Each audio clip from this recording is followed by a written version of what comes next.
দর্শক আবারও ফিরলাম জ্বালানির খবর নিয়ে। এই মুহূর্তে জ্বালানির সবশেষ পরিস্থিতি জানাতে আমাদের সাথে যুক্ত হচ্ছেন সহকর্মী রাকিব হোসেন। রাকিব, দেখতে পাচ্ছি আপনি একটি দীর্ঘ সিরিয়ালের সামনে দাঁড়িয়ে রয়েছেন। দীর্ঘদিন ধরে আপনি আসলে জ্বালানির পরিস্থিতি ফলো করছেন।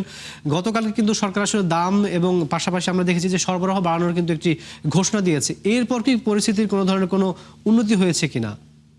না, একদমই না রাকিব, আসলে পরিস্থিতির কোনো উন্নতি আমরা দেখতে পাচ্ছি না।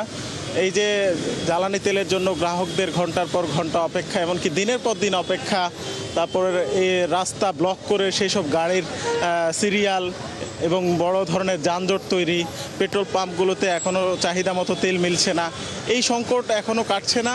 গতকালকে সরবরাহ 20% বাড়ানোর কথা অকটেনে এবং ডিজেল পেট্রোলে 10% করে, কিন্তু সেটি এখন পর্যন্ত অনেক পাম্পে সেই সাপ্লাইটা নিশ্চিত করা হয়নি। আমরা এখন আছি মহাখালীর ক্লিন ফুয়েল ফিলিং স্টেশনে। এখানের যিনি কর্মকর্তা আছেন, আমরা তার সাথে একটু কথা বলতে চাই। আপনারা কি আসলে বিপিসির নির্দেশনা অনুযায়ী এখন বাড়তি সরবরাহ পাচ্ছেন কিনা?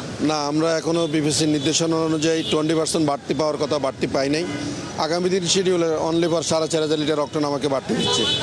আমি এপ্রিল 2025 অনুযায়ী এখনো পাই নাই। আচ্ছা, এই যে জ্বালানি তেলের দাম বাড়ালো এবং সরবরাহ বাড়ালো, এই কারণে কি আপনার চাপ একটু কমেছে কিনা? চাপ এখনো কমে নাই। এটা চাপ স্বাভাবিক হতে আরও সময় লাগবে। চাহিদা অনুযায়ী তো পাই নাই।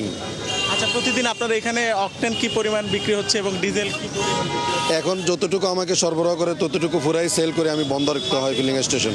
পার্টে 13,500, 18,000 অকটেন, ডিজেল 9,000, পেট্রোল আমার কাছে নাই, ডিজেল 9,000 এবং 13,500, অতটুকু দেয়, অতটুকু সেল করে বন্ধ রাখি। প্রতিদিনই ফিলিং স্টেশন বন্ধ রাখতে হয়। কয়টা থেকে কয়টা পর্যন্ত দিতে পারেন? আমি মূলত অকটেনটা সকালে 11:30 হতে 12টার মধ্যে চালু করি, আর সন্ধ্যা রাত্রে 10টা 11টা পর্যন্ত চালাইতে পারি। ডিজেলটা আমার চালু হয় রাত্রে 8টা 9টায়, ভোর রাত্রে শেষ হয়ে যায়। রাকিব, আপনি শুনছিলেন যে আসলে এখানে পেট্রোল পাম্পের কর্তৃপক্ষ যারা আছেন তাদেরকেও কিন্তু এই সরবরাহ কম হওয়ার কারণে সাফার করতে হচ্ছে এবং গ্রাহকদের অনেকেই আজকের তেল না পেলে পরের দিন পর্যন্ত অপেক্ষা করতে হচ্ছে। এই পরিস্থিতি কিন্তু চলমান রয়েছে। রাকিব, আপনাকে অসংখ্য ধন্যবাদ আমাদের সাথে যুক্ত হওয়ার জন্য। দর্শক, জ্বালানি পরিস্থিতির সবশেষ যে খবর সেগুলো জানাতে যুক্ত হয়েছিলেন সহকর্মী রাকিব হোসেন।